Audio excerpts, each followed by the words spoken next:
Greetings, motherfuckers and motherfuckettes. It is Ash Manson, and this video is about WWE No Way Out.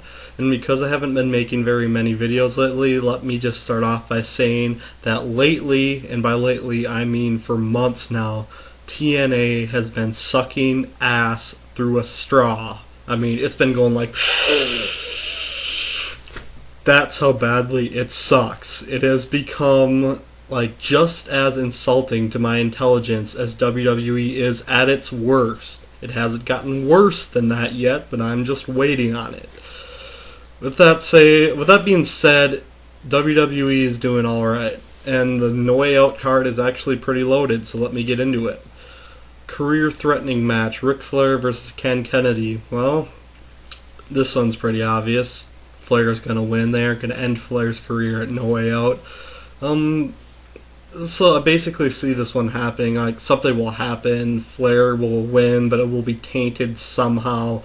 Not necessarily, but Kennedy's going to have something to bitch about, like something's going to go wrong, and Kennedy's going to be like, what the fuck, that isn't right, and then challenge him to a rematch at WrestleMania.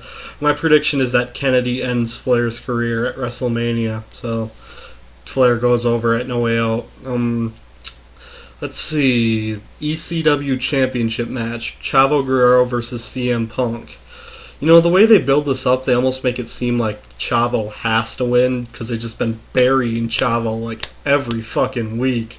They just put him over as such a weak champion. Like the same thing they were doing to Rey Mysterio when he was World Heavyweight Champion, but a lot worse. I mean, they haven't given Chavo any credibility at all. It almost makes it seem like they're going to have to put Chavo over for a swerve because it would be like too expected for CM Punk to regain the title. But I'm actually predicting that CM Punk takes the match. I mean, I don't see Punk Chavo continuing for too terribly long. I think Chavo might become involved back in the SmackDown storyline with Vicky and Edge again, potentially. Who knows? Alright, and see, now when I get into the Elimination Chamber matches, I think it's awesome that they're having 2 Elimination Chambers in one pay-per-view. However, the Raw Chamber is absolutely stacked, and the SmackDown Chamber, not so much. I think it really says a lot about the distribution of talent.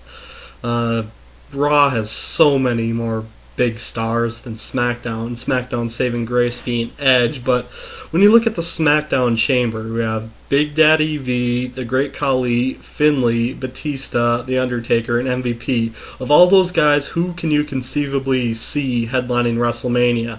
Definitely not Big Daddy V, not Khali, not Finlay, not MVP. It has to be either Batista or The Undertaker, and I hope to hell that it's The Undertaker, because Undertaker Edge would be a great match. You know, you'd build Edge up as having an undefeated streak at WrestleMania, even though he lost at last year's WrestleMania, but during the Money in the Bank match, he was carried out instead of actually being pinned or any of that shit. Well, you can't get pinned, but you know, he wasn't pinned is the point.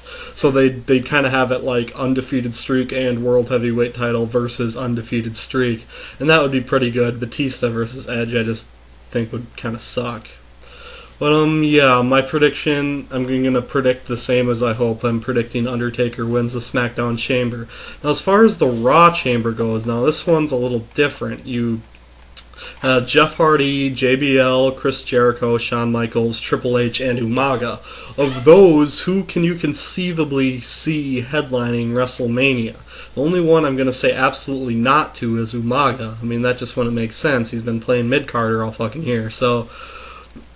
And Jeff Hardy might be a stretch, but with the way they're pushing him lately, I'd like to see him win. Jeff Hardy is who I'm hoping wins this one, but what I'm predicting is Triple H, just because of, backstage politics, and he'll, pitch it. He'll say that he can sell out WrestleMania, and, he's fucking the boss's daughter, so, and I fucking hate when people use that to justify Triple H's success, but in this particular situation, I think that's going to have something to do with it. So, my prediction is Triple H takes the Raw Chamber, Undertaker takes the SmackDown Chamber. Let's see, the World Heavyweight Championship match, Edge versus Rey Mysterio. Assuming Rey Mysterio can compete, the last I've heard is that he will be competing, which it obviously makes absolutely no sense to have Rey win, especially if he's hurt. You can't have your fucking champion be hurt. Not as if Rey was going to win anyway. I think it's just a way to put over Edge going into WrestleMania to face The Undertaker, so that's kind of like a throwaway title match. Now, John Cena versus Randy Orton. We know what's going to fucking happen. I definitely see Cena taking this. I mean, it sucks. It really sucks. We're going to see Cena versus Triple H, most likely at WrestleMania again. It'll be more of the same shit, but whatever. That's what I'm predicting. I'm really hoping Randy Orton wins. I want to see Orton versus Jeff Hardy again at WrestleMania because, fuck, I mean, if Jeff Hardy would have won at the last pay-per-view when he had that fucking title shot, that would have been just such a feel-good moment for all the longtime fans. And just imagine if they saved that for WrestleMania. Jeff Hardy winning the WWE Championship for the first time at WrestleMania. It'd be fucking awesome, but it's not going to happen because fucking Cena's going to win like he always fucking wins. Same old crap. And of course, Triple H, I'm guessing, will take the chamber.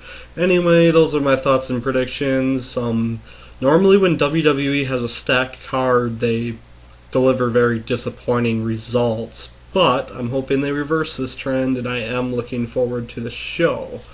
And on the inverse of that, a lot of times if they have like really shitty cards, they actually deliver.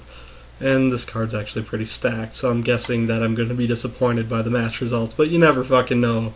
Anyway, looking forward to the show. See y'all later.